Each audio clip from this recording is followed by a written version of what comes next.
right, guys, welcome back to I'm Up with Anthony Santino. It's a Sunday, it's raining in New York, and I got Matthew Arevalo on the show. How do you say Arevalo? I like you added spice to it. You put a little adobo on that, just real quick. Yeah, dude. Matthew Arevalo. There we go. Me, man. No, of Appreciate course. it. Yeah, Matthew, I saw you do stand-up once, like last year, and we have a bunch of mutual friends. See you on the street sometimes, on McDougal Street. The homie right here. Yeah, I'm happy to have you. Matthew's a comedian. It's every guest I've had so far is a comedian. Yeah. So. Are you gonna have other guests? I'll allow other people at some point, but I just going off of who I'm interested in. I was just kind of racking my brain. I said in my episode last week, I was like, I'll have to have a black person on the show. I haven't had a black person. Okay, yet, I meant more career wise, not race wise. But I like where your head's at. No, I had to take the detour. Yeah. I meant more like maybe like therapists and stuff. You're like maybe a black guy would be good just to mix No, things yeah, up. I'm like I've been scouting the Barclays Center to see if like any of the play. You're like, guys, I have a podcast. I need a black guy. I Yeah, need a black. yeah. You've been chilling on Atlantic. Yeah, I've been chilling on Atlantic. I've been at the station, at the terminal. I'm like, Hell hey, yeah, dude. if anybody's got melanin, hit me up. Oh my goodness. So yeah, dude, Matthew's very funny. I'm happy to have him. He's not black, but you're from New York. So Yeah, that's the thing. So you're Okay. New York. Yeah. How long are you doing comedy? Because we'll get into that. I stuff am first. I'm Latino. You're Just so Latino. I am Latino. Are you one of I'm those? not black, but yeah.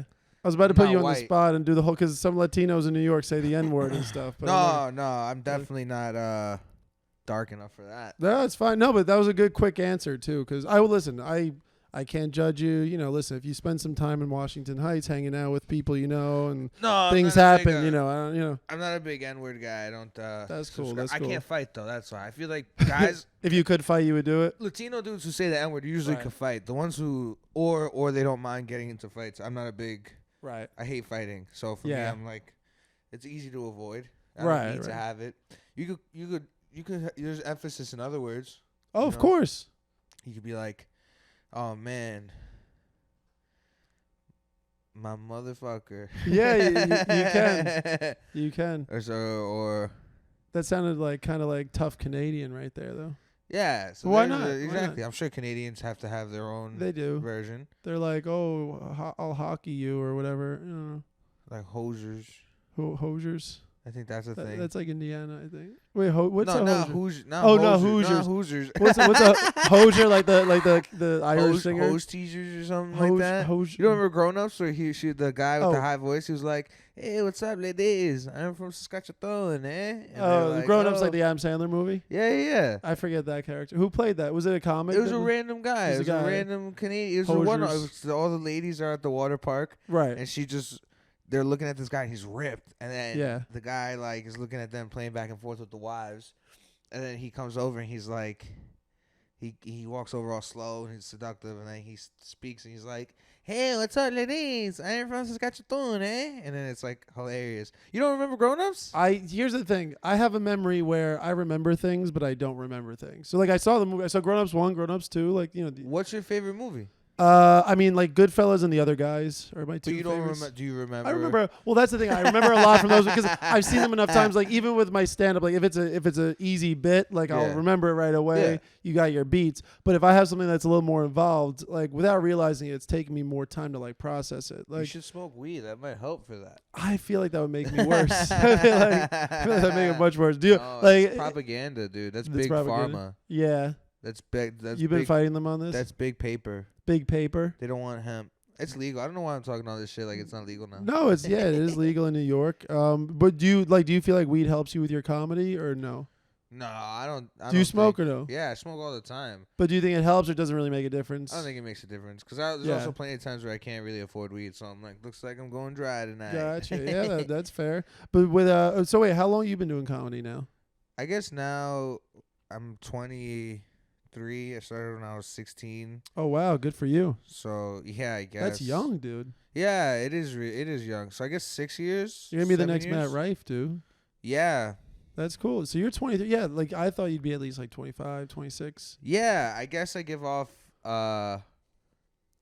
older vibes? A little bit, yeah. I hope it's not like a negative thing. No, in a good way. Be like, yeah, bro, you seem sad. You look seem 45 years old. You gave up. You need some sleep, dog. Are you retiring soon? Like, yeah, exactly. No, I've been doing it now for 7 years. So I started when I was a teenager, doing it for 7 years now. So nice. Yeah, just trying to get those numbers up. Totally. Get the reps up. Fucking get the spots up and shit like that, man. No, I mean, and you feel like it's been like natural, like coming, because like a thing for me is I'm only like 2 years in now. Yeah. Now I'm like in at the Grizzly Pear, like I bark a lot and get some spots like more and more, so I'm happy with that.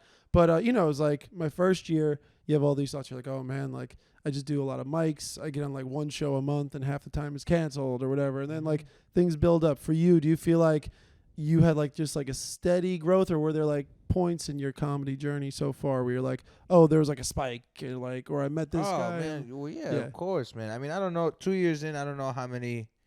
Right, like what's your worst memory that you have from stand up right now? My worst memory right now, so far, right? Always so far. Honestly, probably just I'm trying to a select few shows where people like it was just a dead crowd. That's about it. But you don't have one specific one where it was like dealing with like person. Whatever it was, it's just like you can remember going home and being like, oh my god, like this is not what I thought this was gonna be. Yeah, I mean, what I would say is not to sound like I'm going to give a diplomatic answer on that, but I feel like most nights I'm fine because, like, I know there are way worse things and things I felt worse about, and I feel pretty comfortable in this. All right, so I'll give you an example. When I first started, I was 2 years in or something like that, or 3 years in, so I was like 16, 17, 18, I don't know, around there. Yeah. And I was doing these prom shows at like 2 a.m. in the city. Yeah. During prom, sometimes people send their kids to go to do these comedy shows instead of letting the kids go on like vacation or something because they don't want them having sex. Yeah. So it's like so stupid. None of them want to be there. And they'll have the sex anyway, probably. Yeah. Bro, are you kidding me, dude? So I would go to these shows. They would always go awful. And then one time I went and one of them, they kept pushing. They would always push the start time back too, even though it was like 2 a.m. They're like 2:30. I'm like, it's not early. Like what? Like we want them up till dawn. So one time they kept pushing it back to like 3:30. I was like, Jesus Christ! Nuts. Like I don't think these kids are gonna be here. And then they were like 3:45, and then they're like, it's canceled. And we were like, it's 3:45 in the morning. And at the time, I lived in Long Island. I lived in Lindenhurst, so it's like. You had to take a train to get back. I couldn't drive at the time. Right. So I had to like get back to Penn, and then I missed the last train from Penn. So I ended up just having to stay at Penn, and there's nowhere to sit in Penn, which I learned that night. I was like, there's nowhere to sit in here. They don't have benches around here. A ledge, yeah. They don't have ledges, nothing. Just walls. Nothing, just walls. So I was like, damn, bro, like this shit is rough, dude. So I had to fucking like stand around Penn until like 5:45, and then like I finally got I had to take that train home. Hopefully I didn't fall asleep for my stop. Get off. It still was like an hour-long train ride. It takes forever. Yeah. But I didn't get home till like 7 a.m. That's when I was like, nah, man, I don't know about all this comedy stuff. You know what I'm trying to say? I was like, this shit is tougher than it seems. But then that's because I didn't get to go up. If I would have gone up that night, I would have been like, this shit is dope. Did they pay you though? No. They didn't pay you? Dude, are you serious? Why did they not pay you? I were committed. a 17-year-old kid doing comedy for like a year or two. Yeah, but like the prom show, was it like who was paying? Like who was organizing it? Through a comedy club. They just book you. So it was a club that was doing it. Yeah. You just gotta come. And the club didn't. But the club didn't get paid. They definitely must have gotten paid. Yeah, obviously. But I'm not. What do I'm gonna? I don't care. But that's the thing. I don't care if you're like 12. I know there's like shady business that goes on in stand up, like anything else. But it's like. I don't care if you're 12, bro. Like, they should pay you. Yeah, I mean, I don't. Or did they say they were gonna pay you? I don't know about all the payment stuff. For me, it was really like I bought into the whole. I mean, you're right. I'm not saying what you're saying is wrong. No, yeah.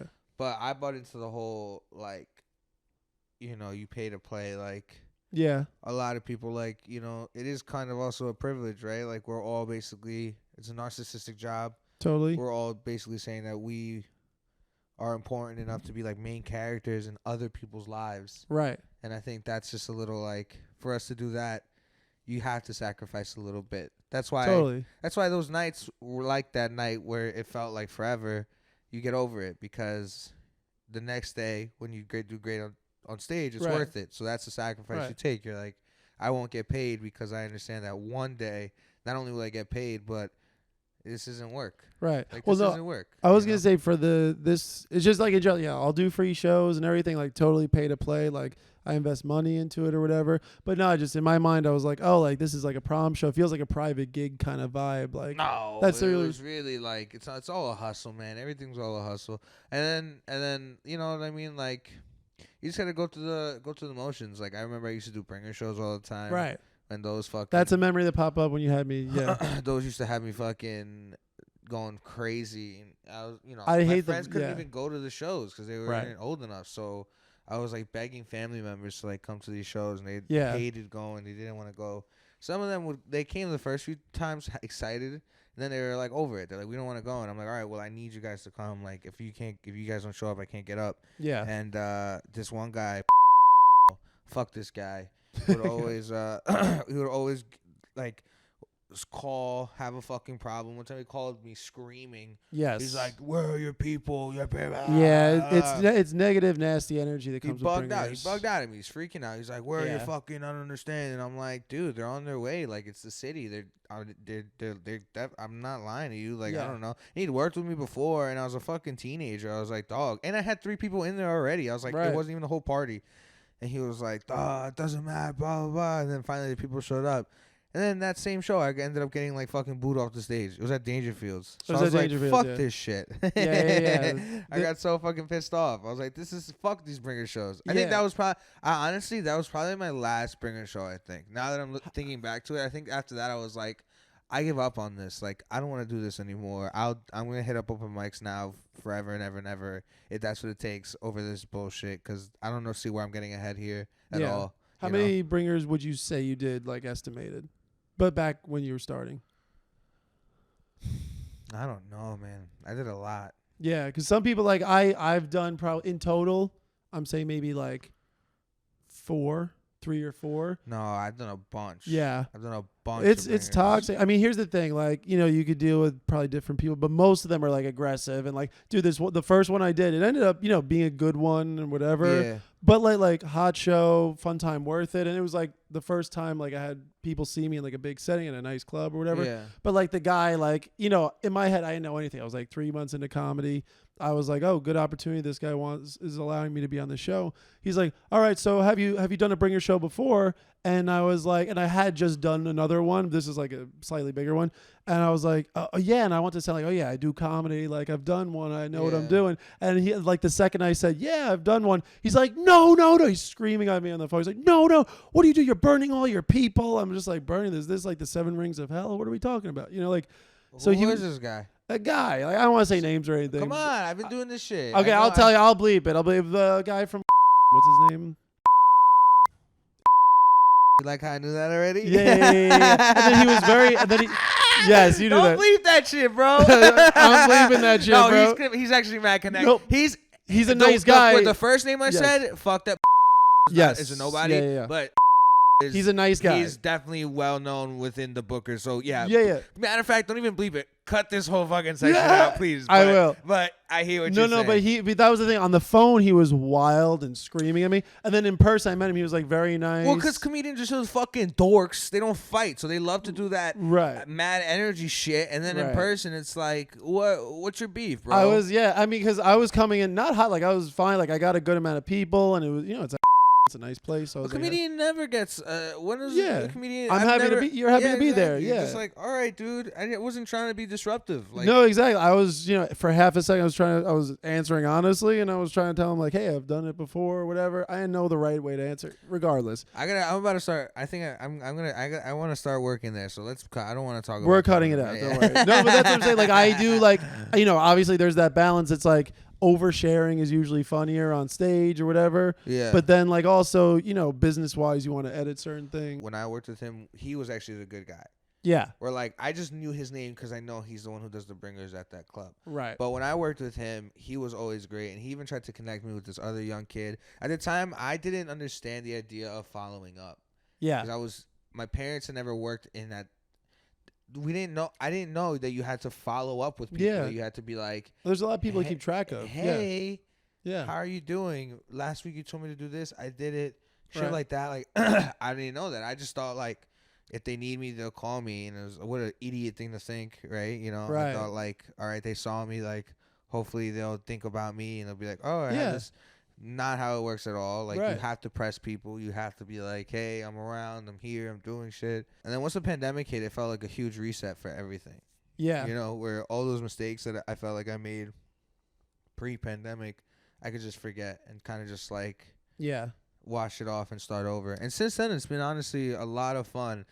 There's been a few moments where it's, you know, it gets a little like annoying, but never not fun. The whole time it's been like a lot of fun. Totally. I want to ask you a quick question. We'll get to a lot of stuff, but with comics, and you, obviously we don't have to say names. Do you ever have a thing where like We're doing names. We're going Am I to in frame? Am I? Out you're of frame? in frame. Trust me. I got the whole thing. I got We're the doing Spielberg. fucking names, baby. But like, do you ever have a thing with comics like you could be mad cool to somebody, and then for whatever reason they don't listen? I don't expect people always like me, but like I've had a couple of comics I was nice to and did stuff for, and then they just switch up and then they just act very weird towards me. Oh, bro, I beef get with mad people. You beef with a lot of people? But that's me. I'm that person. You lean into the beef a little bit. I create it in my head. Like I think it's something that I struggle with is creating enemies in order to feel like I have a dog in the fight type of thing. You're like MJ in The Last Dance a little bit. Well, I want more like Kobe, I guess. But it's just like like I always make someone this like villain in my mind, and then I calm down. Lately, more recently, but I think that was also like, I'm 2021 young dude, testosterone. You know what I mean? Like I've been lately now losing that a little bit and more being like, what am I doing? Like all this energy into putting into that is stopping me from putting energy into doing my own stuff and working into like, my own sketches and podcasts and whatever type of stuff. You know what I mean? And, And since I've been having that outlook, it's been going like way better. Like even shit like this, like you just hit me up randomly, but like that's because like before I used to not talk to anyone in McDougal, not be friendly, I was very like you know what I mean? For no reason too. I was just like a little shit. I was just like a little asshole, and I think I'm finally growing out of that, so it's much better now. But yeah, there were a bunch of comics I would beef with heavy, like really? I one time. Well, this is the thing. My beefs are also like kid beefs. You know what I mean? Okay. It's not like adult stuff where it's like I'm never talking to that man again. Like it's very like we got into a huge argument. Yeah. Like, I got into an argument one time with you're gonna bleep the names, but I can tell the story. Yeah, we'll do that. Okay. I got into an argument one time with. Okay. I was on a road with this one comic. And we got into a tiff and like what was it about? in the car. I don't want to get into specifics because he Okay. knows. I know he knows. And Okay. But no, because he's my boy too. Like and you're cool now. Not only are we cool, like I really fuck with him heavy. Like That's great. we played pickleball like 2 weeks ago. I teach Yeah. pickleball. Yeah, Exactly. Like so it's funny. But okay, cool. It was in the beginning of our working relationship, I guess. And we got into a little tiff, and there's other comedians in the car, and it just got like, I at the time I didn't know how to be quiet, like I just got loud at anything, so I just got super like, and it just made the car like, and we still had like a little bit of a car ride to go, so I was like, ugh. Yeah, it sucked, dude. It was one of the worst experiences ever. But and then did you guys hold on to it, or did you get over it quickly? We got over it pretty quickly. Okay. We got over it pretty quickly because I think we both realized too that we not, when you show somebody you're like, dude, I'm not your enemy, and then they respond the same way. They're like, yeah, I'm not your enemy either. Yeah. And you can kind of like calm down, and then honestly after that, I feel like our relationship just became a little bit more genuine. Where it was like we didn't feel like we had to like fake anything now because it's like, all right, we got this like thing out of the way, so now there's no like, I don't know, it's really nice. I feel like sometimes with some people you have to argue with them. You have to like I don't want to say set a boundary, but you have to go through like this like to see how they respond to it. Are they someone who is gonna be like, you know what, we're both people, let's move on, apologize, and be better? Or are they someone who's going to react crazy negatively? And the people who react crazy negatively and don't know how to, take accountability and apologize, you get them out of your life. You're like, all right, they don't fucking work, Yeah, So yeah. He was one that was mad funny. And then another one that I had beef with, but I had beef with him because I was not on this guy's radar, Right. but I hated this guy for some reason. I made him such a villain in my head. Who is it? No, I'll bleep it. I don't even want to say That's his fair. name because for this kid, it was really like one of those like it was ugly. It was ugly for me to do this. You know what I'm trying to say? But you like the thing was like a tiff. It was something that happened. Yes. This kid, it was really there was no tiff. It was I felt something, and this kid, like I said, I wasn't even on his radar. Yeah. So it's like I feel like for me that's just like an ugly emotion. I understand. But like I even one time like at some show like fucking came at him like a little bit. Like just aggressive on stage. No, like on stage, like made a joke or something. It was just like yeah. Like it tried to embarrass him. It was a lot for no reason. And then I realized the same thing, right? I was like, what am I doing? Like, why am I trying to be this character? And also I went drinking with him one night and like got to talk to him for a little bit and was like, man, I'm tripping. So you like kind of apologized for it or whatever? I didn't apologize because, like I said, I was so off his radar. He doesn't even not talking about it. This kid had you just brought it up, idea. But you brought it up. But I just kind of like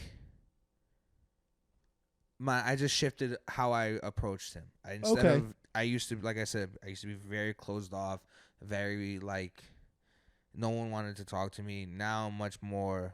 I can't shut the fuck up. I'll tell you whatever. I don't care. Like, what do I have to hide from you, brother? You know what I mean? Yeah. Like, we're all doing this together. Like, fine.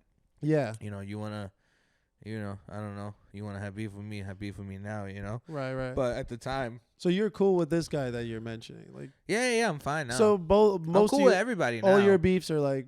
Yeah, cool. yeah. It's all definitely. sizzled. Yeah. That's good. Well, they weren't, like I said, they weren't really beefs. They're just like, I just like didn't know how to not make something bigger. I didn't know how to just ignore something. So I always make something like a bigger thing. You know what I mean? Like I've never had anything crazy like that really. Like I've had just things fade in and out, like friendships. Yeah. There's two main comics that like there's one guy I had on a show. I had this guy on a show. Yeah. Had this guy on a show. Uh-huh. And he had a tough set. Not even bad. Like by my standards, I was like, he did fine. It was just a weird room. Did fine, but in his mind, he bombed. And you feel a bomb a certain way, whatever. So he was in his head about it, and then like he's like, I'm sorry, I gotta go. I'm just not feeling right. I'm feeling off, whatever. So I messaged him later. I was like, hey, dude, like you're funny. Like I liked some of your stuff. Like I understand it was just a weird room. Don't worry about it. All good. He was like, yeah, dude, appreciate it. Thanks. Whatever. Like we had normal messages. I saw him like a week later. He acted a little weird towards me, and I was just like, I had a feeling because I'm an only child and I had too much time on my hands at the time. Bro, you're an only child. Yeah, bro? yeah. The worst, dude. No, we're fine. I share, dude. I'm fine. No, you don't. I do. No, you don't. You're in my apartment right now. It's not shit. I don't sleep here. You could. Do you want to sleep over? Yeah, dude. No, go ahead. I'll lay the blankie out for you. No, so like, dude, he acted weird. And I was like, I feel like this guy like unfollowed me. He was giving me such weird energy, and I looked and like he unfollowed me. Whoa! But I don't know why. Like it should. Wait, am I following you? Yeah, we follow each other. Are you sure? You haven't unfollowed me yet. Sometimes I unfollow people just because I unfollow people because they still. Some of them like do comedy here and there, and then some of them they do comedy here and there. Never post. You were like, you were thinking I was about to unfollow him tomorrow. Good thing I haven't never post. I'm not. No, I post. You post a good amount. I post. Yeah, stuff. you post. Okay, yeah. No, you're in there for now. Dude, it always gets so weird whenever I'm not following somebody. I'm always like, I'm sorry, I don't know. No, that's okay. But and that's the thing. I think with him, I never gave him a reason to or anything. That's why it was weird to me. But again, I was like, then over time I realized like, like not everybody has to like you. That's fine. Sometimes people just don't. Yeah, so you people don't just don't get you. Yeah. You guys. We might not vibe perfectly. Like we don't click like conversationally. Like that's especially fine. Comedians. Yeah, totally. Comedians are like weirdos. That's fine. And like, dude, I saw him the other night at like a hangout. Like a lot of people that have been doing comedy the same amount of time as us at a friend's like birthday thing or whatever. And I saw, and I didn't bring that up because I was like, it's a weird setting to bring that up in. I was like, how's it going, dude? He's like, yeah, good. How you doing? I was like, yeah. He mentioned like, he's like, oh yeah, I did a half hour today. Someone's like, oh cool, how'd it go? Bro, whatever. Bring it up. No, I'm going to. It's just at first because the thing is, it felt like where we were was like just cool acquaintances. I didn't need him to be my best buddy or anything. I was just like, oh, we're in this together. But to get the message and then be like, why am I following this guy? Boop, like that's fucked. Yeah, no, and that's but the thing See, too. I stir the pot. See, I make you shit are bigger stirring the than pot. that. I make shit bigger than what it is. I'm like, no. He did it on purpose. You want me to like send him a voicemail tonight that's like 25 minutes No, long. we should go confront him tonight and be like, hey, dude, what's up with you bombing and then unfollowing people? Well, yeah, no, this is feeling like my night's taking a turn I wasn't looking for, but it's all good. Yeah, no. Anyway, shout out to him, but he's fine. I don't care. I kind of just don't care. I'm like, we have mutual friends. I have enough people who are cool with me. Like, it doesn't really matter, Dude, I feel like I'm gonna have a go bad show tonight. You're gonna have a bad show tonight. Yeah. What was yesterday? Saturday. Yeah. Yeah, bro. Two bad ones. You had 2 bad ones? Yeah. It was really? rough. Do you have bad shows often? How do you feel? Because I feel like you're good. Well, my bad shows are different. My bad shows are like it's like falling with grace. You know what I mean? You feel like they're in reality they're fine, but you're hard on yourself. I'm very good at. I think my voice a little bit or my brand is self-awareness. So I'm very good at being like, okay, you guys don't like me. Yeah. What did I do wrong? Like I'll ask an audience. I'll be like, what did I do wrong? Right. and then that breaks the tension because they're like, oh, he's not, that is tension when a comic is bombing and then just bombs obliviously until he's like, who the fuck wants to sit through that? I can't commit that hard. At least, I can't commit that hard. So you call it out. I call it out, and then I'll be like, I don't know, man. Like, and then maybe I'll do. I'm lucky though because I learned how to do. Now I know how to do crowd work, so I can if I want. You're pretty good at that. I can ask questions. I'll be like, "Where are you from?" Blah blah blah blah. Yes. But that's the thing. It's like constantly having to like change your set in the middle of it just to like. So like my bombing isn't like. Not atrocious. It's not like I'm not sitting there to silence, but then it'll be like, oh man, that crowd, I tried to do material. They weren't really, I almost had them and then they didn't get into it. So then I switched to crowd work. That was a mistake. Why did I do that? Right. Tried to go back to material. Didn't have time to save myself. It's shit like that where it's like, they're getting laughs, but like I said, right, the goal is to be the best guy on the show. And it's like, I definitely wasn't the best guy on the show. And then you get frustrated at yourself, Like I had at the end of the night where I was doing well. And then I was like, let me do crowd work because I don't know. I think I just wanted to like switch it real quick, and I have a whole jokes about like being a white kid and having your dad be poor and this and that, and how and I looked at this kid and I was like, what does your dad do? And he's like, I don't talk to him anymore. And I was like, but you're white, like your dad left, right? And he's like, nah, no, like no. And I was like, that's what I'm saying. Like, there's no way he left you. So what happened? And he's like, he's a schizophrenic. Oh. Yeah. And then it's like, what am I even going to say? Was it a dead stop at that? Or I was like, oh, I didn't know you had multiple fathers. You know what I mean? You're flexing on me. You try to say something stupid to get out of it, but that's all you can really do. You can't, you're like, unless, right? That's what makes. It's always a risk doing crowd work is what it is. Also, that's what makes better comedians. They'll say something that is that good. You know what I mean? That makes the crowd be like, ha ha ha, it's funny either way. Yeah. But that one was one where I was like, I'm not going to get down. That's tense. Schizophrenia. Like, that's sad. Like, no, you want people. I mean, when you're at a show, you want people to have fun. Yeah, exactly. You also want people to have fun. That's the thing. Like, I was at a show the other night where I did the same thing. White kids, like, "Was your dad?" He's like, "My dad's dead." I was like, "Damn!" Like, why would you say that? Like, and then I was doing a whole, I do a whole bit about privilege. So I was like, I bet he had a will though. But still, I'm like. He had a Will DeVito, a mutual friend. Oh, shout out fucking Will DeVito. Yeah. Fucking Will on film. Yeah. I met him last night for the first time. That's my boy, bro. That's also what I was just on the phone with him today. There we go. We're gonna bleep out that name. No, I'm playing. We can keep it. His is a positive one. No, I love. This episode was toxic before we Will's put my boy. I love Will more than bro. That's legit. Will is my fucking my fucking boy, bro. Like he's someone who I don't want to say like unexpectedly, but like you meet someone through comedy and you never know.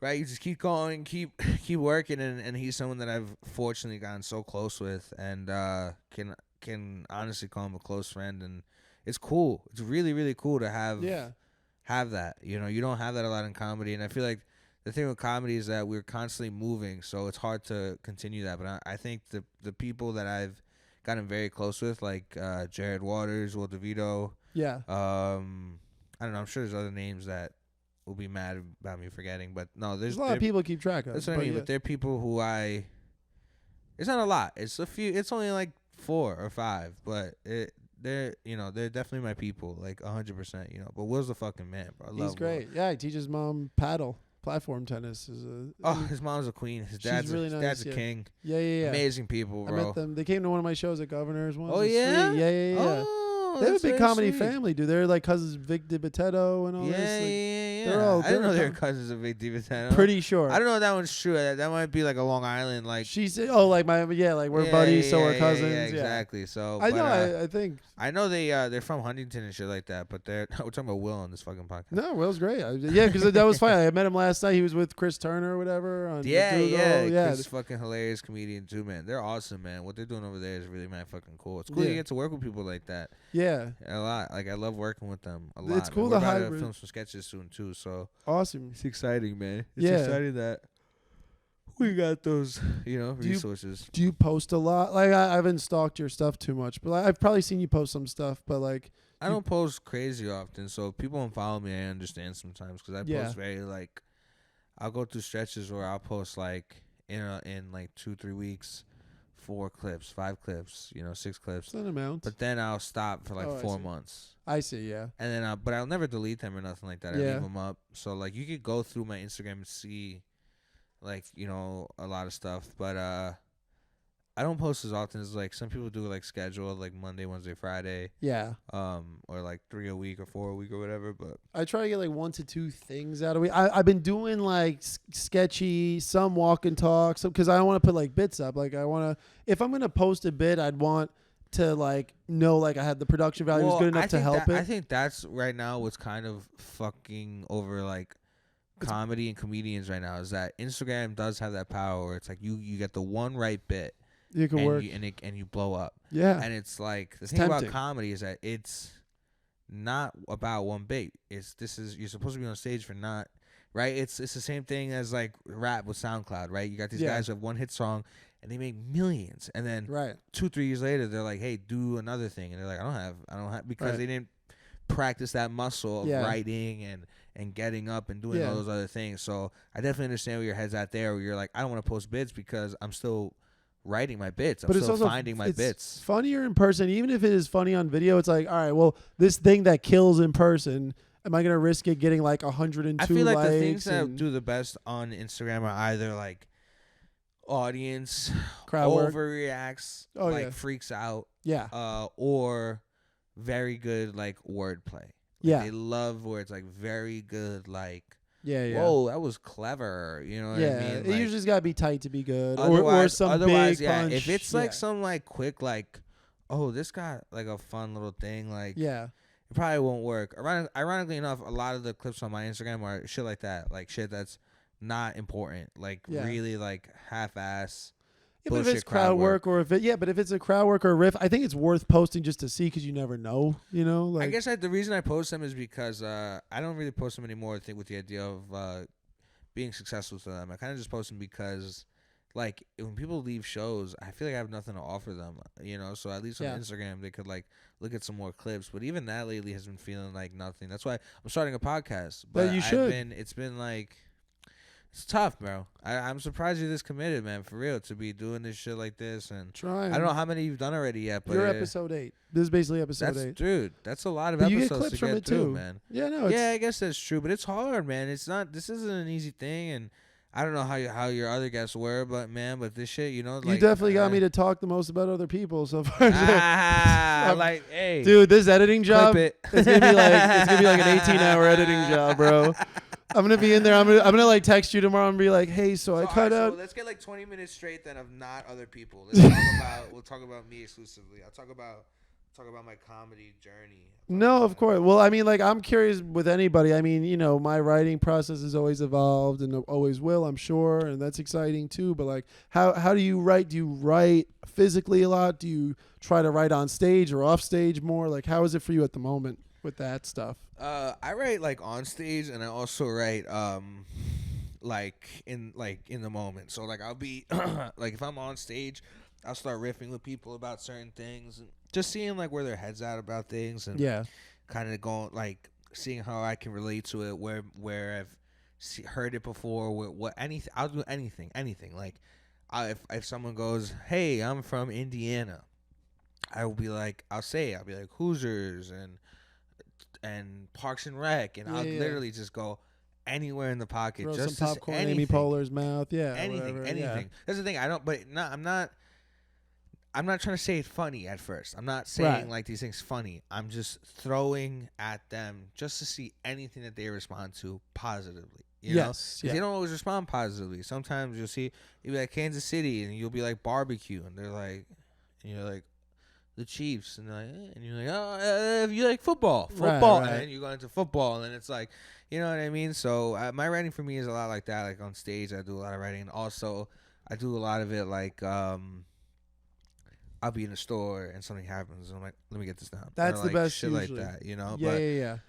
I was talking to this like guy who's been doing comedy for like 20 years the other day, and I got an opportunity to work with him, and he was like, you should be writing like for an hour a day every day, and like sitting down and actually doing it. So it's very like, and Seinfeld also said that in the documentary Comedian. He was like, if construction workers can work 9 to 5 and blah blah blah blah. Yeah.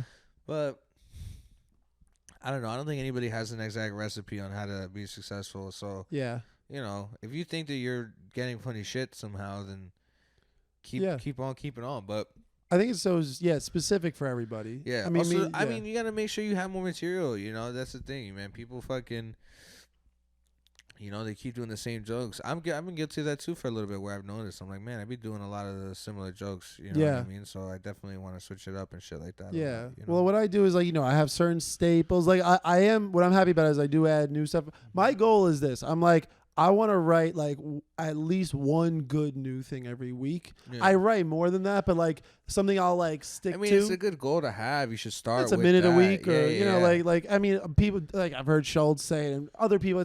He's not the first person to ever say that, but it's like true. It's like, yo, if you do that, you have an hour every year. Like, yeah, I guess that's true. It's tough, man. It's tougher than it looks, and you know, I guess also a lot of my jokes are like personal. Like a lot of these guys, they do a lot of jokes that are. You know, not as like personal, but personal is usually better too. It doesn't have to be like, you know, my mom had a heart attack last year, but it could be like no, but that is what I do. That's my style. No, of that's comedy. great. So like I do like that's the thing. Like I do a lot of. I think that's why I do a lot of crowd work, because sometimes if I'm doing 8 minutes, like I'm not gonna get into my father leaving me and my mom. Like my mom had me as a teenager. Yeah. And like I burnt my house down. You know what I mean? You burned your house down? Yeah. See, that's what I'm saying. Right. Like that's a lot for people to like digest in 8 minutes. Yeah. So instead, I did burn my house down, but it was an accident. How old were you? Like 19, 20. It was recently. Recently. And what was it, like a stove, or what was the situation? If you want to talk about it. It was I mean, I talk about it on stage. It was I don't know what it was. It was just I don't know what the fireman said. It's just my room burnt down. Fucking crazy. I was upstairs. I wasn't even in my room. Oh, so you just happened to be like home and it. Yeah, we were upstairs, and then I just was like, "What the fuck is that?" And then I ran downstairs and opened the door, and it was like black smoke. That's crazy. What the fuck? Was anyone else home, or was just you were home? Me and my parents. Oh, okay. So we ran out, and then it was like a whole fucking thing. Yeah. But that's my point. But you find humor in it, like you talk about it on stage. All right, so I do a whole thing about it. Give me the real story. I was living in a hotel, burned my house down, thought my parents were gonna whoop my ass, and it sucked, bro. Fucking was terrible time during the pandemic. I felt super guilty about it. Felt like a bad guy. Felt, you know what I mean? Couldn't come to terms with it. Ended up living with this girl. I got cheated on. It was a whole thing. Now I'm doing much better, though, ever since then, man. But that was really, like, the lowest point of my life, like, you know, so far, you know, knock on wood. But it was really tough, man. I'm not going to lie. Like, a lot of shit was going on at the same time.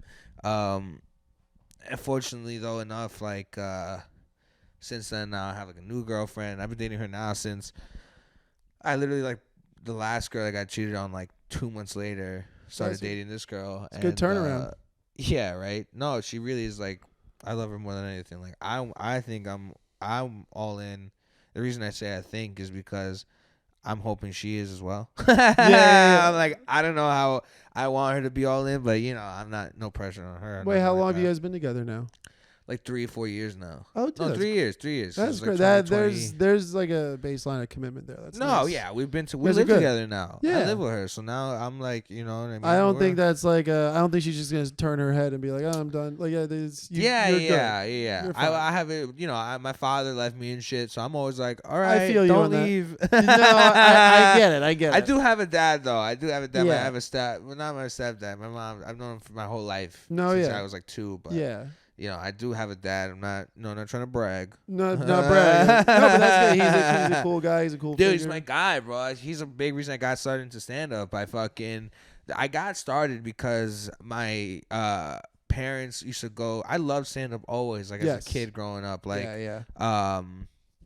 my parents were very young. My mom had me at 15 and shit, so they liked to watch, you know, Comedy Central and all those shows because they weren't old. They didn't watch like fucking C-SPAN and shit like that. Like I didn't know that other people's parents watched that until I went to, you know, I moved out to a white neighborhood and we would go into their houses and they always had CNN on or some shit. I'm like, you guys really watch this shit? Like, like my parents never did that. They like to watch Friends and the new show How I Met Your Mother. They were all, you know, the new show. Yeah. They're still like that. It's so funny. And so I can remember when it was like a big deal in my house when Chris Rock he dropped his special in 2004. I think it was Bigger and Blacker. Bigger and Blacker, probably, yeah. And I remember it being like a big deal. And then I can remember when I was like 6 when he dropped the third one where he intercut it from the one in South Africa, London, and New York. Yeah. That one, dude, that one's really good. Dude, people hate it. I think it's amazing. It's panned by critics because they hated that so before that, at that point, there was still a lot of mystique in stand-up. Oh, there was less mystique because when he did that, a lot of people will, you know, takes that away. It's like, wait, you do the same jokes at every show? And it's like, yeah, stupid. Exactly. Like, of course we do. No, it's also like a special is already like stand-up's way better in person. I mean, someone as good as him is good. So it's good. I love that special. It's good that he changes. When I was a kid, I thought that shit was dope. And at the same year, I remember the same year in 2007, my mom got the Dane Cook Harmful if Swallowed CD. And that shit was dope. I thought that shit was so funny, bro. Vicious Circle was like my first stand-up thing. And then when I was in high school, like I always watched like SNL and sitcoms, Family Matters, you know, Full House, whatever. But like stand-up wise, it was like, you know, Vicious Circle as a kid. I was like, oh my God, this is unbelievable. This guy is a comic in arenas. What's this?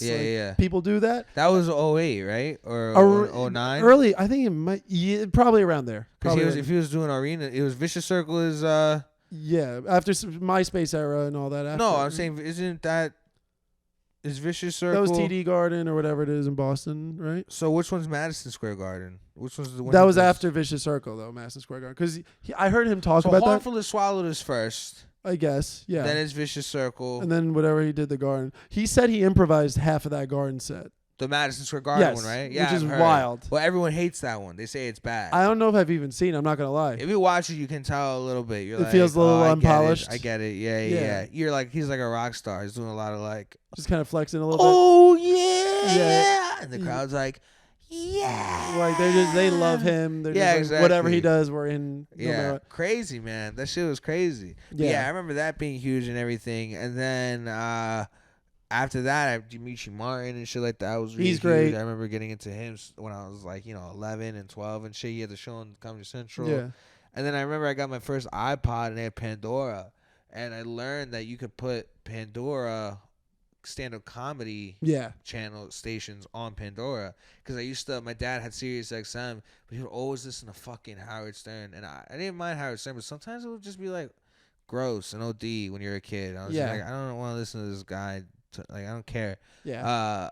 But I knew on Sirius XM they had another channel called like it was like Funny Dog USA or it's something like a comedy like that. bit channel kind of. They had 2 of them. They had like 2 or 3, and I would beg him to put it on, and they would always every once in a while put it on. And then he would, when he wouldn't, it'd be frustrating. So once they got me the iPod and I could just have the Pandora, bro, I went fucking crazy, bro. I would put everybody, Louis, fucking Bo Burnham, Bill Burr, Mitch Hedberg. I remember even guys that weren't even that big, but they had an album on at the time who so I just became a fan of them, like Tommy Johnigan or Matt I think his name is Matt Bronger or something like that.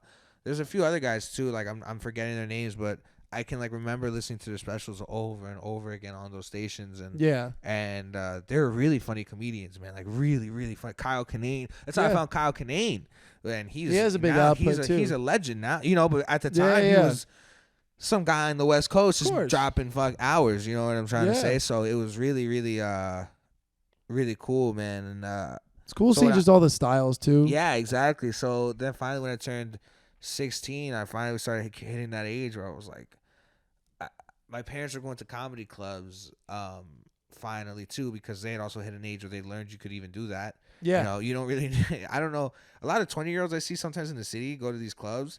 My parents were not doing that in their 20s. They were getting fucked up. They were not trying to sit down and watch comedy. So when they started doing that, I wanted to go, but I wasn't allowed in the club. And then they told me that after a show, they were talking to a comic, and the comic was like, they had to do a class there at the club. And that I could take the class. Where was it? At Governor's. At Governor's. Okay, so cool. So I was like, they told me that, and I was like, oh, that'd be great. So if I take the fucking class, they'll let me go to shows. Yeah. And then I could go see fucking Mike Birbiglia and these guys, because they would always come to Long Island to practice their shit before they really started their tours, you know? So I was like, this would be great. So I ended up taking the class, and ended up being like, oh, this shit is dope. I love it a lot. I like doing stand-up more than, like, I was like, this is a lot of fun. The guy who taught me, John Truson, our first day, he just let us get on stage and start ranting. And, you know, I didn't stop. You know, I barely give you a second to talk now. That's okay. I'm here to listen, man, too. And he was really great, man. He let me rock out, and he liked that I had at the time in high school, we were learning about Ronald Reagan. But I had a whole thing about how I hated Ronald Reagan, because I'm like, he wasn't a good president. I'm like, that's all 80s propaganda. Like, Bill Clinton was way better, this and that. You know what I mean? Yeah. But my high school was like in a really right-wing white neighborhood. Right. So they were all like, you're tripping, you're a bug, you don't even know what you're talking about. Trickle down totally works. Yeah. But so I went on stage and I just bitched about Reagan and this and that. And the guy, I remember he was like, what? Why do you care? Yeah. He was like, you weren't even alive when he was president. And I was like, so it felt like disconnected from you. He was like, why are you talking about this at all? No, I think he was impressed. It came off more like he was like, what the fuck do you care about this shit for? Like, he didn't expect me to talk about that. And then, that's cool. And it was cool. And then after that, I really liked it a lot, man. I don't know. I always had done acting and shit like that, and I did the musicals and plays at my school, and I was always trying to. I wanted to be an actor. Yeah. You know, and then once I started doing stand up, I was like, oh, this is way, way better. And I'm also nice. Yeah, you know, exactly. Well, that's the thing, bro. You see the accessibility, like, like that's the thing for me. I always thought like, oh, stand-ups for like Bill Burr, stand-ups for these guys that you see. That's how it feels, yeah. When you see it before you do it, and then you see like, oh, some people are horrible. Yeah, you're like, there are people like they. Once I started going to book shows in the city, like before I did it, I would go to like the Lantern. You see somebody who's great, and then you see somebody like after them on a show on a Friday night. You're like, oh, that person is like not good. Yeah, I didn't laugh one time. Yeah, and, you know, comedy's subjective, but you're like, oh, you could tell like. Well, comedy's cool like that, because a lot of people don't know. There's definitely levels to it. People think that there's just this like theater level, headlining level, right? And then that's it. But it's like, dude, there's people who are in comedy clubs. There's people who are doing open mics. There's people who are barking. There's people who are doing fucking, you know what I mean, bringers still. There's people doing they got their seating, you know what I mean? Yeah. There's a lot everyone's doing whatever they can. Yeah, exactly. And you know, sometimes you'll be on the show, right? The guy who's been doing it the longest, right? Fucking goes up and fucking bombs a dick, and then the cedar goes up. That one could get beeped. And then the cedar goes up and murders. It's better, yeah. And I think that's also a cool part of comedy. It's why people should go to more shows, because it's like you really do get this experience that it's like when you go see a band live, right? Yeah. And I think there's kind of something we've lost with that, where New York still had it in the early 2000s, like, you know what I mean? But they kind of lost that like flair of live performance, where it was like everywhere was a live performance venue, and your band could get up, or you could get a DJ set, or you could get a stand-up set in. Now everything's so selective and secluded and difficult, and it's making parties suck. Because now it's all about politics instead of like how it's always so cool, right? You go to a fucking venue, some random band fucking rocks out, and like now as a crowd you have that moment. But now instead everything's so curated that you don't even get the opportunity to have that moment naturally. Now it's forced, and that's why stand-up's good, because you get people you don't know about. Even people go, they don't know every comic that's at the but they're gonna see a great show. I've heard shows. No, but that's the thing. I've heard shows that are terrible. Yeah, I've sure. Heard people be like, the shows are awful because comedians there are just too comfortable. They're not hungry for anything. Saw a guy who was, this isn't the club's fault. The clubs are great. At the same time, like, I saw a guy the other night who went up there who was he's a world tour guy, blah, blah, blah. Yes. And fucking bombed. Well, I feel like those are mostly. And then they blame it on everything else, but they're like, I murdered my arenas and this and that. But man, like, I'm not buying. I think it's all facade. I think it's like, that's because the arenas allow you in. Like, if so and so bullshit's name was on the sign, you give him a year or two, he would be doing exactly what you're doing too. Like, you're not doing anything special or great. You're just another filler guy. Yeah. And then the people who do well, like theaters and stuff, like they've built up their people. Yeah, so they do have their people, but that doesn't mean universally it's going to check out. Like, I had a big comic do it, like one of the bringer shows. Yeah, exactly. And that's I did better than him. My friends were like, you were funnier than him, and he was working new shit. But he's also somebody I don't think's that funny. Well, you shouldn't trust your friends, because that's the same point about him, right? Where it's like he's so used to his audience, that he forgets that it's like, it's not always going to be your audience who just goes crazy at everything you do, right? Look at the Dane Cook Madison Square Garden special. It's not that funny of a special, but the audience is going fucking crazy. They love him. Yeah, exactly, because they love him. You get a little which is fucking cool. You're allowed to have grace, but then don't act like that's not there. Don't act. That's what I can't stand is the comic that acts. They're like, oh yeah, I hope I don't get special treatment. We're all the same on stage. Where we all have to. I'm like, shut the fuck up, bro. This shit is different for everybody.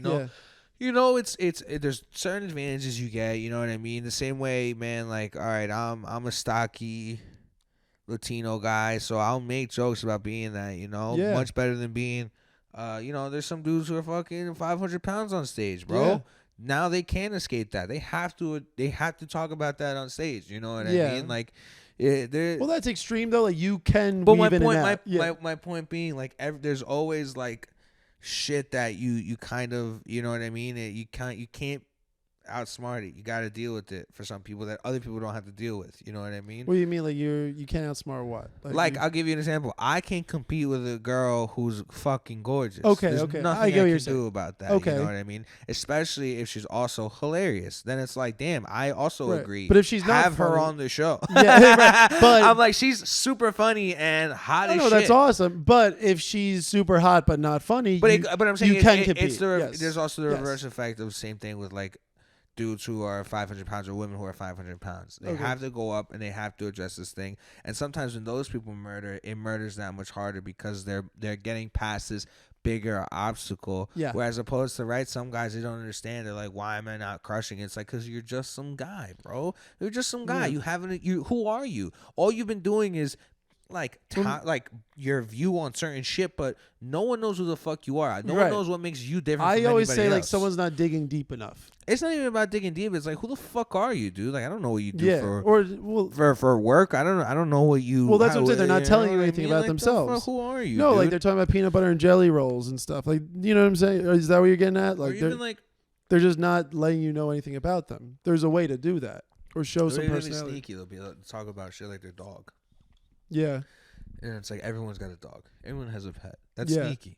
You're not actually digging down to you at all. You're just kind of like doing this random shit, man. Like, you know what I mean? But it's also harder to do that. It's hard to talk about insecurity on stage, and especially when you're a guy who's been murdering for so long. Like, I hope that one day I do reach these guys' levels, and then I hope but I bet I'll probably act exactly the same. I'll probably bomb on mad shows and be like, "Fuck them, fuck that audience, bro. Audience was tough, dude." Well, but there are tough audiences sometimes, but B, I think there are really good comics. Like, dude, think about like Burr and think about but that's the thing. I've seen those guys come in and I've never seen them do bad, even when they claim they do bad. I've seen those guys murder. They keep themselves. They do something like, dude, Dave Attell. They've offered him the world. He's like, no, I don't want to do that. I want to do clubs. Dude, David Attell. Oh, and he says I sucked when he does well. Like, bro, he does things to keep him like grounded. I saw David Attell. I got to do Cat's Deli show. Yes, the Comedy UO, right? Comedy UO guys, Comedy Underground, Overground. Last year, they're doing it again now. I saw that they announced that. Yeah, I did it last year, and David Attell was on the show, and getting able to watch him on that show was like one of the awesomest memories I ever had in my life, dude. Like, he murdered. Right. I mean, he murdered. But again, that's somebody who has stature who doesn't have to, but he's going to more often than not. Yeah. And he's hard on himself, and that helps, I think. I agree. He works hard. Like, he's like in his 60s or 70s, and he works hard. Yeah, man. He does 100%. Some of these guys, man. Some people mail it in. Those guys sure. deserve way more credit. Like, the guys who are murdering. Yeah. So hard, they never phone it in, deserve way more credit. You know what I mean? Well, I feel like the fact that they get put on the same level just because like that's now how social media works and that's now the way things work is like they get put on the same level as some people who are just like not like they're just not built like that. You know what I mean? Yeah. And it's just like annoying. Cream, I agree with you. It is, but I think cream rises in some form all the time. Listen, some people will not get their due. There are some people who are probably club comics in the middle of. I'm talking about getting your due, man. It's just like some of these guys come in and they phone it in, and you're just like, dude, whack. Like, what was the point of all that work you put in? You put in all that work just to phone it in, right? But that's something they got to deal with. Like, I wouldn't be able to deal with it. Yeah, I guess maybe they do. They probably do feel they've got to be sad or take it on something. Like for me, if I got to, I would still be hungry for like. But I have a reputation. A lot of what you're doing up there, too, is a reputation in the moment. Yeah, I was going to say, I don't know if I'd be hungry, but I would definitely be like, well, I want to make them laugh. Yeah, I want to be good because I'll be embarrassed if I'm, like, just not trying. I'm noticing a lot of older comics doing, too. They're doing the whole woke. Oh, like making fun of woke? Everybody's sensitive. Oh, you guys are sensitive. Yeah, there's a lot of that. I'm like, just shut up and do jokes. I hate that. I hate that so much. It's a cop out. It's a little. It's such a bro. It's to just look at an audience and be like, you guys. That's insecurity. Yeah, I know. I'm like, come on, bro. Like, they're like, if you don't laugh, it means like you just don't. You're just soft. I'm like, bro. It's like no, be good. It's like, no, be good, dude. Bring something to the table. I'm hungry. Oh, brother, this guy stinks, bro. Fucking straight up, bro. You be sitting there like, who is this dude? Why is this guy doing this right now, bro? Ruining the fucking show. Yeah. Some comics, I'm like, I hate that. I hate the comic that's like, even though I'm guilty of this, because I'm like, I'm a hypocrite. The comic who goes, that joke, that one's for me. I'm like, none of it's for you. I'm like, the only thing that's for you is them laughing. You need that. You need it. It's why you do this. That's the point. I've had bits where I've tried to work it for a little bit. If it doesn't work for like 2 weeks and I've tried it a bunch of times, I'm like, all right, this is just, it doesn't work on my end. I mean, keep the bit, bro. It could work in 6 months. It could work in a year. You got to rework it. Yeah, if it's something you believe in and you think can work, sure. But there were times I'm like, oh, I thought it was a funny idea. And I'm like, I realized it wasn't. We'll never get rid of it. Some of the best advice I ever got was from this guy, Tim Gage, out on Long Island, where he told me, he was like, every idea you ever have, he's like, write it down. And he's like, and keep it. He's like, he's like, on times when you're going through a writer's block, you just go through those old notes. Yeah. And you're able to, now that you had time and let those ideas breathe, your new perspective is going to bring a whole new light to those ideas. Totally. And then that's where you'll find some of your best bits, because you're like, whoa, how did I not? It's right there in front of my fucking face. How did I not see it like that? You know what I mean? Yeah. I think I'm kind of having that right now with this new bit I'm doing about being Colombian American, where I've had like a lot of the pieces, but I recently found how to like make it like one bit. Yeah. And it's been like a lot of fun, man. I've been having a lot of fun That's telling great. it. Yeah, yeah. You're like piecing together different things and making it one. Yeah, dude. It That's honestly, great. because Yeah. it's like if you gotta run. it feels like real stand up. You know what I mean? It feels like I'm like Yeah. this is what feels like what the pros do. Right. You Well, know if what you I'm put it in saying? an album, it's like, yeah, I have like this little run about like I'm hetero, but like, oh, my dad thinks I'm gay or what, you know, like Yeah. that's most people have some version of that. Yeah, yeah. Whatever. Is But this, like, is this the personal stuff you talk about? yeah, the very personal. Yeah, you're like, oh Yo, shit. I hopped out of the closet to get you. No, but like it was funny because a few weeks ago I've been starting with this mostly like the last couple of weeks.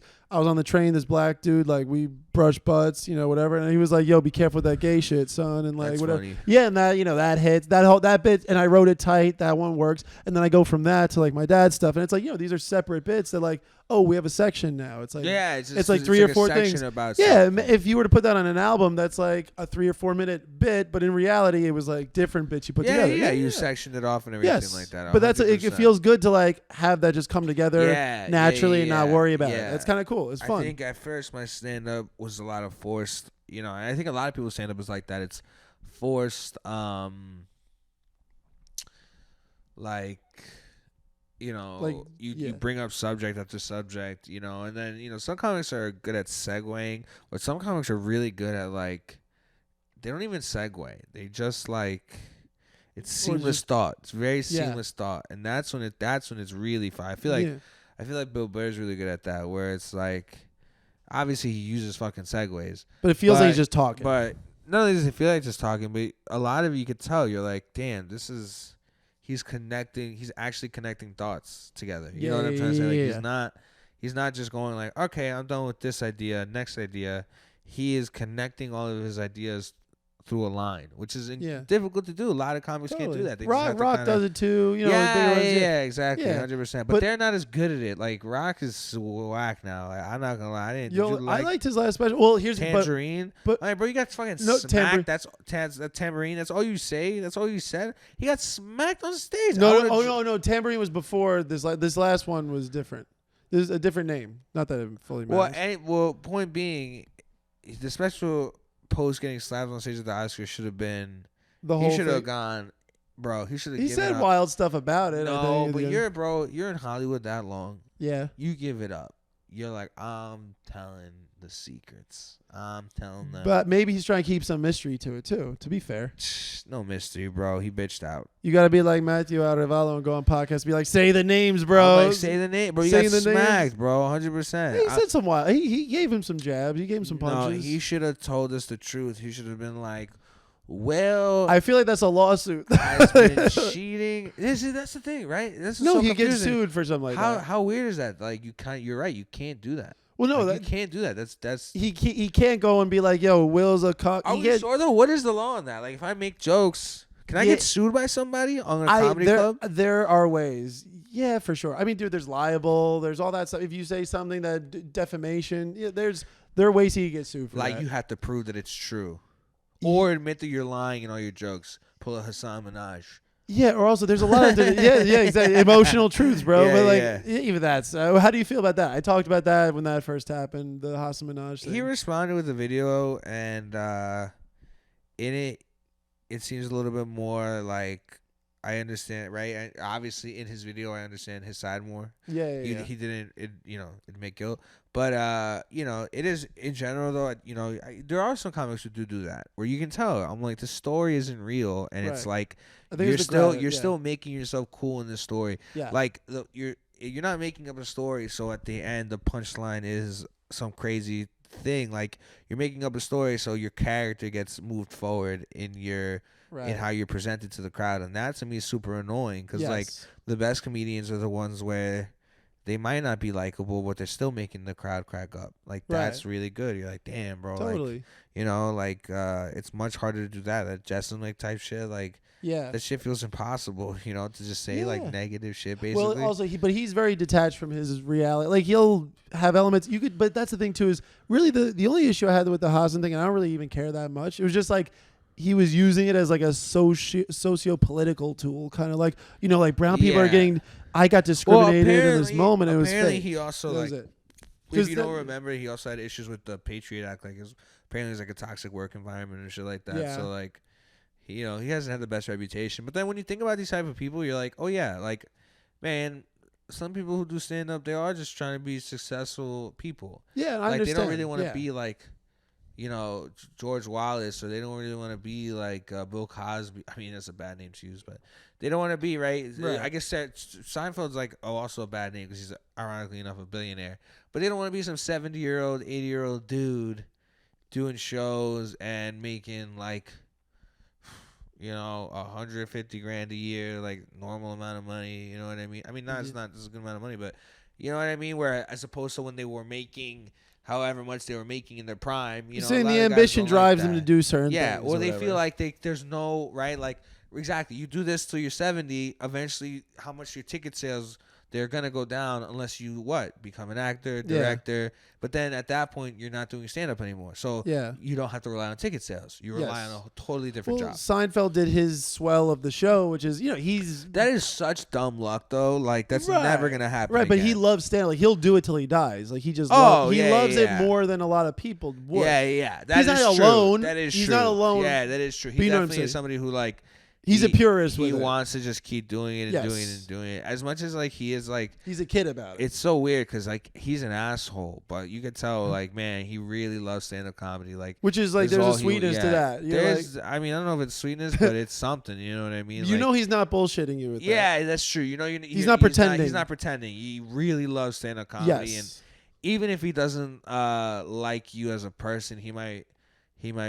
Acknowledge he respects that you you. Do stand up. I don't know if respects you, but acknowledges that you're I think stand up. Even if he's, I've seen him be like really awful to some people before. Man. Really, but I've also seen him do shit like at Governor's Comedy Club. They have a bathroom in the back where when Seinfeld first started doing comedy in like 2002, he was like, "I'm not performing there." There was at the time in Long Island, there was only a bathroom in one bathroom, and he was like, "What about the comedian's bathroom?" And they're like, "We don't have one." And he was like, "Absolutely not." He's like, I'm not gonna perform there unless you have a comedian's bathroom. Yeah. And then they were like, well, so you want us to just build you a bathroom? He was like, yeah. He was like, I'm not gonna go there unless you build me a bathroom. That's kind of weird that they didn't have a bathroom besides the main one. Bro, that's not. No, I don't. Yeah. Clubs be having one bathroom. No, dog. Yeah. That's what people be having. But I am surprised. Comedian bathrooms is more for like a little bit bigger clubs. This club at the time was not a bigger club. Right. They I've seen it now. It seems like a big. Now they have 3 clubs. Yes, like a whole bigger thing. operation. Yeah, exactly. Yeah. The irony is though he didn't use the bathroom once. Right. That's of course. Well, that's awesome, right? Because it's like now to this day, right? This was back in whatever. But he went and did it. He went and did it. They built the bathroom and he went and did the shows, but he never used the bathroom. Right. So what I'm saying is like to this day though now, so however many years later, 2016, 2017, when I first started doing stand-up comedy, I would go to that club and that's the bathroom we got to use. You get what I'm trying to say? Like you're like, so thank you, Jerry. Yeah. So it's like thank you, Jerry. Fucking Seinfeld. He's not all bad. That's what I mean. I'm like comedians in cars getting toilets. Both. I've seen him like I'm like I do like that, but I do you know what I mean? Yeah, I like that he's authentic. You know, that's the thing. Some people can be like sneaky assholes. Well, I heard like. I was listening to this the Mark Norman and Sam Morril podcast with Todd Barry. We Might Be Drunk. Yeah. And apparently Todd Barry's episode of Comedians in Cars, they like edited it where he was like super awkward the whole time and didn't talk at all. Yes. And it's kind of like, I don't know how authentic that is. You know what I'm trying to say? Right. They did the same thing with Jim Gaffigan. Like he would edit. I just feel like anytime a comic threatened Jerry Seinfeld, he would always edit him to be some like dork or whack guy. Like, right. I think one guy he did it with subliminally is Brian Regan. Oh yeah. I like him because I watched that first episode and I was like, even though Brian Regan's not more successful than him, I'm like, why is his energy towards him super? He wants to look. Well, basically, Jerry's trying to look better in the episode. Trying to sun him the whole time. Like, and I'm like, relax, bro. Like, and the best part is Brian Regan is such like a not. He does not engage. He doesn't know how. He's very. He's every chill. time Seinfeld is kind of like he would just be like, he would have like a bit almost to respond to. It was really impressive to watch. It was really good. It's actually one of my favorite episodes, that Brian Regan episode. I think it's really Cars. Good. Yeah, I have to rewatch some of them too. I don't remember the Brian Regan one. Some of them suck, bro. Some of them are so bad. Jimmy Fallon one fucking blows. Yeah. The Barack Obama one is fine. It's that fine. One's okay. I like the Eddie Murphy. The Eddie Murphy one is Chris really Rock's funny. fun just because like they have a lot of history. Yeah, you know, 100%. But it's fun little production value. I like that it's quicker episodes, like 12, 13 minutes or whatever. The Louis one is good. Yeah, Louis one's good. Yeah. You've seen Comedian, obviously, the documentary. Yeah. Do you like the documentary? Do you like that? Yeah. I like it. It's good. Although Orny Adams, he said, like, you know, in the edit they made him look even wilder and weirder than he is. Yeah, I've heard both sides of that story too, where it's for sure. like, yeah, where it's like, they made him look worse, but it's like Orny Adams is also not sane guy. Like, you know what I mean? Yeah, like, he is a fucking psycho. He was kind of up there. You could see it, and also separately, like, it still made his career.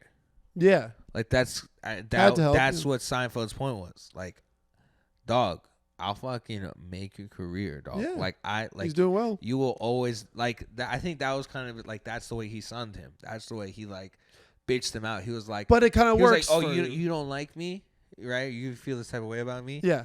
I'm gonna put you in this documentary. You'll never be able to escape me. Right. You'll always be the comedian from Jerry Seinfeld's documentary. You'll never be your own guy. And I think that sucks. You know, that's shit that as a young performer, but you don't even know how to move like that. Like that's shit that someone who's been doing entertainment for like 20 plus years knows shit like that, where they're like, oh yeah, I know that this career does have longevity, so I know how to ruin that longevity. Yeah, but they had the same manager too, so it falls on other people besides They do Jerry. have the same manager. They did have the same manager. Yes. But do you think that was all a ploy? Possible, but I don't know if it was before. But see what I here's mean? the thing, though. It looks if Orny's catching weird energy from Jerry, he probably already knew. You know, he can't be that dumb. He had to be like, all right, this is weird, but I am getting something out of it. That is true. There were a lot of points though where Orny Adams was a something. huge dick. Like, dude, there's one point where he has an ego too. Like, he's got an elevated ego. The point where Barry Katz walks into the back and he's like, he's talking about Steven, right? And he's like, where's Steven right now? He's like, he just won an Oscar. Right. Or there's the other part where they're sitting post the shows. They're just chilling, you know? It's just post show. Like, all right, I guess we're here in Toronto. Like, you know, Laker game is on and George Shapiro's watching the Laker game and Orny Adams is like, this guy's got the next best thing right here next to him, and he can't get his eyes off the Laker game. Right. And I'm like, why would you say that into a camera? But then again, I've said a lot of things into this camera that there's a lot of things.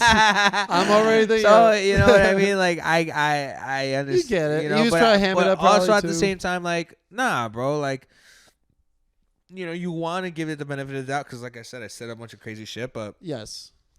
I hope I didn't come off like that at all. You're cool. I like you. That's my point, though, right? Like that his energy definitely was like it that. Came off like genuine. Came off aggressive. It was like that's why would even if you was in a joking manner, why would you say that? Like, what would be your need you to could say tell that? he believes what's in his head about that stuff. You could tell. You know what I mean? And also, I'm I with don't you like those comics that are like. That's the thing. Like that's why Seinfeld's kind of similar to that aspect, where it's like same thing with Orny Adams. You know, I have all of my notebooks, every single notebook, every single bit typed out, and blah blah blah. For him, that works though. But I'm like, man, I bet you if you read like 80% of that, trash. It's garbage. Well, right. It's some of the. It's not. It's not. It's an idea. And I'm like, bro, this is you're an idea hoarder. Yes. I'm like, because this is ridiculous, bro. Right. Like, but that's what drives him. Maybe like for me, I couldn't work like that. For me, like. I prefer quality over quantity, and I'll still write some trash. You can write a bunch of shit, and you can keep it for a little bit, but eventually you got to know when it's like... I'm not going to be proud of... It's over, bro. Right. But I think I get that also because a lot of my bits that I when the fire happened, I used to write all my stuff down, and then I lost all of the fire happened, so I lost all my notebooks, and then I kind of had to like restart a little bit, and I was like, oh shit. But whatever, So my point being about like I realized like sometimes it's better to restart, to just get rid of, just throw it out and be like, new shit, new stuff. And when new shit's like fresher to you, it also will come across more genuine, better, authentic. Yeah, like, but it'll just be better. You like also having old ideas to build off of, like I said, to go back and look and be like, oh shit, you know what I mean? It's just also, you know what it is? I have my notebooks and stuff, but it's just there's not much time. We don't have time. Yeah, that is true. Time is such a hot commodity right now. I'm not gonna front. Yo, like even for you to get here, you're doing all this stuff. Like our day is consumed by 2 or 3 things. I agree. You know? People, and it's hard when you're a comic. You have to be your own editor, your own this, your own that, your own social media person. We don't have a team. Person. Yeah, we don't have a team. And some of these kids, man, they act like they're not doing shit that's not like, man, like you're not, it's fine if you want to go ahead and do something that you feel, you want to do your man on the street stuff. You want to do, but then acknowledge that's what you're doing. You're doing man on the street stuff. Don't act like you're trying to, right? Like there's a picture of like Mac Miller. Don't act like you're trying to be some like Mac Miller artist type because you're not, and that's also okay. You're trying to make it, but then be real about that. Be real about it. No, I mean I do all random stuff. Just you gotta see what you have helps you get views. You have different thing though because you're doing stand up. But also because I want to put my stand up. Yeah, exactly. That's my point. Yeah. Some people are just doing that. Oh, They're just working towards the social media. I think that's okay though. For me, I don't know. It's just a little weird. It's like, man, you gotta live. They're trying. If they're an asshole, I'm with you. I get it that's the future. So like, eventually, we're gonna have to all live in that type of world and things like that. But like, there is something nice about living in reality and being here and. Oh, it's better. It's 50-50, right? Like, I love movies. I love shit like that at the same time, right? But I think the thing about some of my favorite movies is how much it reminds me of human emotion and human interaction. I don't like how social media is taking all that away. I'm like, I want to get behind, right? Like, I want to be like, oh, this is the future and social media and this stuff is blah, blah, blah, blah, blah. But at the same time, like I said, like, most of it's I don't want to sound like one of those people that's like, you got to have talent. Because it's not necessarily about talent. If you want to be, right, all these kids on Twitch and Kick and whatever, streaming or whatever, they're doing their own thing. But to do that shit, it's like, damn, dog, you're not even doing that. You're literally just standing there. Yeah. Like a virtual character. But it will that's fucking crazy. It hopefully fizzles out, and if it doesn't, then that part of the world is doomed, and that's what it is. Dude, it's trippy, bro. I'm not. No, it's sad because I know what's sad is like the consumers, the people who are like either teenagers or older people who are fetishizing this stuff, and they're like giving money or whatever. So let me ask you something. You used to play your fucking video games at home. Yes. You would stare at the fucking loading screen the whole time because that's essentially what it is. It's a fucking loading screen, you know what I'm saying? And it's like, of course. It's like, why you're giving people money to do that? All right, and at this point in my conversation with Matthew, the batteries in my Zoom recorder crapped out, so that is the end of the episode, but I had a great time with Matthew. I hope you guys check back in with the next episode. Follow him on Instagram, follow me on Instagram, and look at me taking a selfie video. Unless you're listening on audio, then you're listening to me without crisp audio, clean and crisp. Sorry, I just had a heavy phone conversation about 20 minutes ago and it made me upset. Okay, have a good night. Bye.